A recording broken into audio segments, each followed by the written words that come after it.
ദാദാ സുഖീ സുശീലോ ദുർമേധോ രോഗവാൻ വിഭാസുച്ച അല്പേനജ സന്തുഷ്ട പുനർവസോ ജായതേ വൃതി മനുജ. ഹരി ഓം. ഞാൻ സന്തോഷ് സരോവരൻ. പുണർദം നക്ഷത്രം മിഥുനത്തിലും കർക്കിടകത്തിലുമായിട്ട് സ്ഥിതി ചെയ്യുന്ന ഒരു നക്ഷത്രമാണ് പുണർദം. ആദ്യത്തെ 1, 2, 3 പാദങ്ങൾ ഈ നക്ഷത്രത്തിൻ്റെ മിഥുനത്തിലാണെങ്കിൽ 4-ാം പാദം കർക്കിടകത്തിലാണ്. വ്യാഴന്റെ ദശാകാലത്താണ് ഈ നക്ഷത്ര ജാതകരുടെ ജനനം. ദേവഗണത്തിൽപ്പെട്ട സ്ത്രീ യോനിയോടുകൂടിയുള്ള നക്ഷത്രമാണിത്. പെൺപൂച്ചയാണ് ഈ നക്ഷത്രത്തിൻ്റെ മൃഗം. മുള വൃക്ഷവുമാണ്. ദാദാ സുഖീ സുശീലോ, ശരിയാണ്, വളരെ ദയാലുവായിരിക്കും ഈ നക്ഷത്ര ജാതകം. വളരെ സുഖങ്ങളൊക്കെ അല്ലെങ്കിൽ വളരെ സന്തോഷകരമായ ഒരു ജീവിത സാഹചര്യങ്ങൾക്ക് ലഭിക്കുവാനുള്ള ഒരു അനുഭവമുള്ള ഒരു നക്ഷത്രമാണ്. സുശീലോ എന്ന് പറയുമ്പോൾ വളരെ നല്ല ശീലങ്ങളോടുകൂടിയവൻ, നല്ല സ്വഭാവങ്ങളോടുകൂടിയ ഒരു വ്യക്തിയൊക്കെ ആയിരിക്കും ഈ നക്ഷത്രത്തിൽ ജനിക്കുന്നവർ. ഈ നക്ഷത്രത്തിൽ ജനിക്കുന്നവർക്ക് വളരെയധികം ബുദ്ധിയും പാണ്ഡിത്യവും പ്രസംഗിക്കാനുള്ള കഴിവും കഥ പറയാനും എല്ലാം ഉള്ള വളരെ ചാതുര്യത്തോടുകൂടിയുള്ള നക്ഷത്ര ജാതകരായിരിക്കും ഇവർ. ഇവർ ഏതെങ്കിലും ഒരു പ്രവൃത്തി ചെയ്യുമ്പോൾ ആ പ്രവൃത്തിയോടുകൂടി മറ്റു പല പ്രവൃത്തികളും കൂടെ ഒരുമിച്ച് ചെയ്യുന്ന ഒരു സ്വഭാവം ഇവർക്കുണ്ട്. സത്യസന്ധത, നിഷ്പക്ഷത, ഇതെല്ലാം ഈ നക്ഷത്രക്കാരുടെ ഒരു പൊതു സ്വഭാവമാണ്. അതുപോലെ തന്നെ നമുക്ക് ഈ നക്ഷത്രക്കാർക്കുള്ള അനിഷ്ടം, ഏതെങ്കിലും ഒരു വിഷയത്തിലുള്ള ഒരു അനിഷ്ടം, അത് തുറന്നു പറയുന്നതിലും ഇവർ യാതൊരു മടിയും കാണിക്കില്ല. അവർക്ക് മനസ്സിൽ തോന്നുന്നത് എന്താണോ അവർ ആരോടാണെങ്കിലും അവർ ആ കാര്യം വളരെ വ്യക്തമായ രീതിയിൽ അവർ പറയും.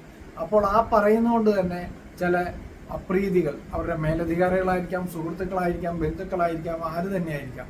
അപ്പോൾ ഇങ്ങനെയുള്ള ഇവരുടെ ഒരു സംസാര രീതി ഇവർക്ക് ധാരാളം ശത്രുക്കളെയൊക്കെ ഉണ്ടാക്കി കൊടുക്കുന്ന ഒരു സവിശേഷ സ്വഭാവമുണ്ട്. വാക്കുകൾ വളരെ സൂക്ഷിച്ച് ഉപയോഗിക്കേണ്ട ഒരു നക്ഷത്രക്കാരാണ് ഈ പുണർദം നക്ഷത്രക്കാർ. ആദ്യമേ ഞാൻ പറഞ്ഞിരുന്നു ഈ നക്ഷത്രം 2 രാശികളിലായിട്ടാണ് നിൽക്കുന്നതെന്ന്. ഒന്ന് മിഥുനൻ രാശിയാണ്, മറ്റൊന്ന് കർക്കിടകൻ രാശിയാണ്. മിഥുനൻ രാശിയുടെ അധിപൻ എന്ന് പറയുന്നത് ബുധനാണ്. ഈ മിഥുനൻ രാശിയിലാണ് ഈ നക്ഷത്രത്തിൻ്റെ 1, 2, 3 ഈ 3 പാദങ്ങൾ സ്ഥിതി ചെയ്യുന്നത് ഈ മിഥുനൻ രാശിയിലാണ്. പാണ്ഡിത്യം സുവച കലാനിപുണതാം വിദ്യുത്സുതീം മാതുലം വാക്ചാതുര്യം ഉപാസനാദിപടുതാം വിദ്യാസുയുക്തിയും മതി യജ്ഞം വൈഷ്ണവകർമ്മം സത്യവചനം യുക്തിയും വിഹാരസ്ഥലം ശില്പം ബാന്ധവ യൗവരാജ്യ സുഹൃത് സദ്ഭാഗിനേയം ബുധ.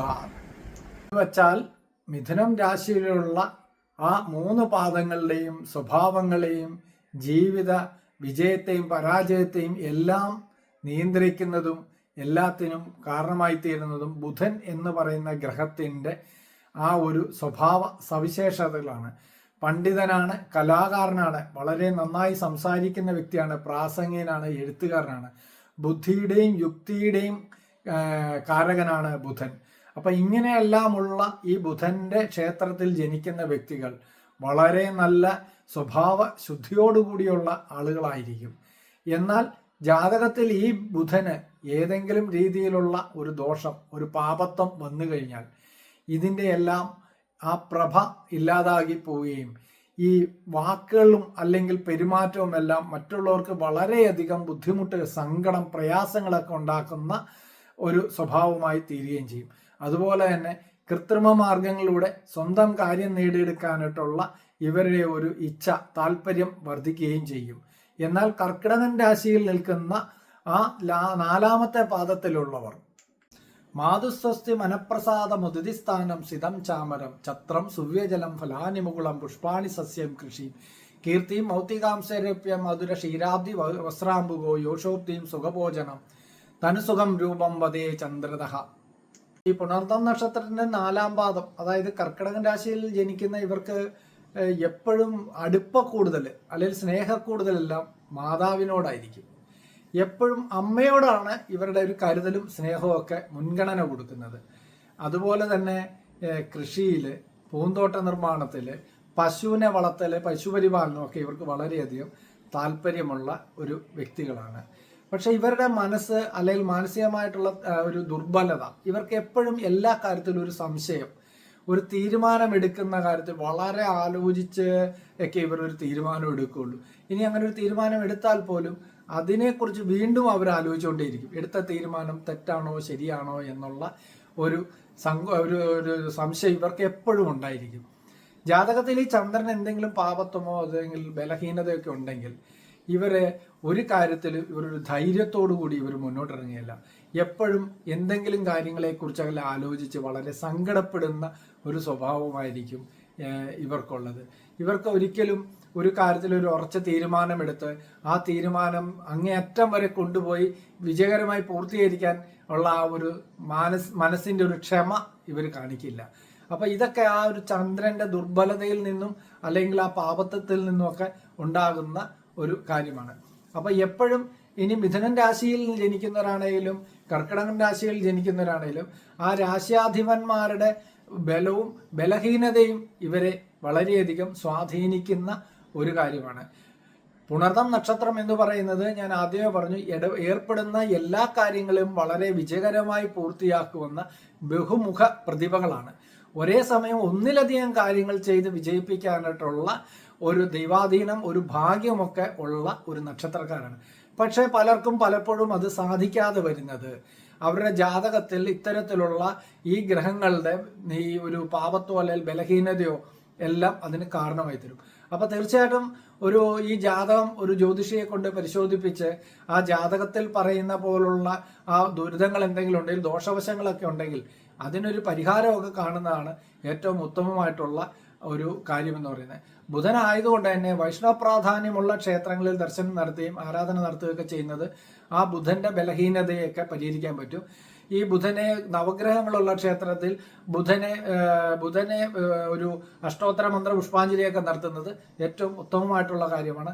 അതുപോലെ തന്നെ ചന്ദ്രനും ഈ നവഗ്രഹ ക്ഷേത്രത്തിൽ പോയി ചന്ദ്രന് വേണ്ട നമ്മളാൽ കഴിയുന്ന രീതിയിലുള്ള വഴിപാടുകളൊക്കെ നടത്തുക.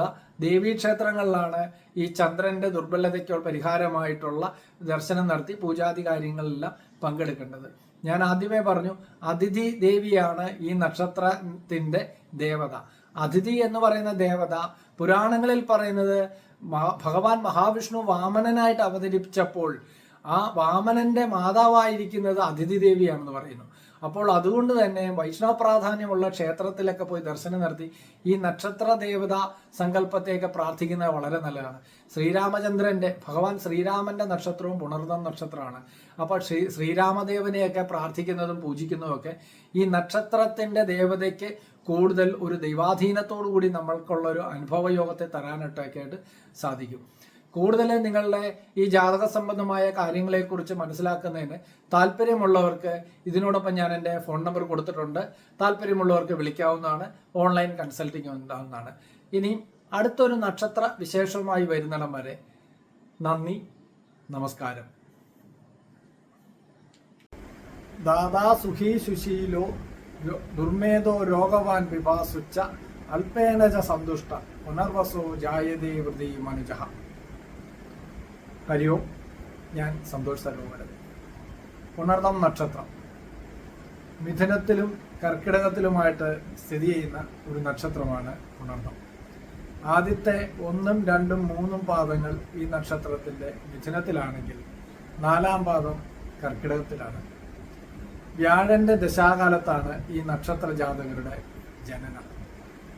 ദേവഗണത്തിൽപ്പെട്ട സ്ത്രീയോനിയോടുകൂടിയുള്ള നക്ഷത്രമാണിത്.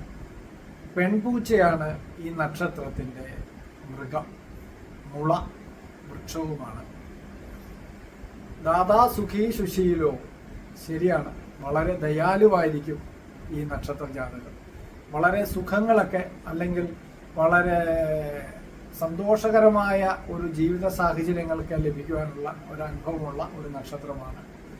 സുശീലോ എന്ന് പറയുമ്പോൾ വളരെ നല്ല ശീലങ്ങളോട് കൂടിയവൻ, നല്ല സ്വഭാവങ്ങളോട് കൂടിയ ഒരു വ്യക്തിയൊക്കെ ആയിരിക്കും ഈ നക്ഷത്രത്തിൽ ജനിക്കുന്നവർ.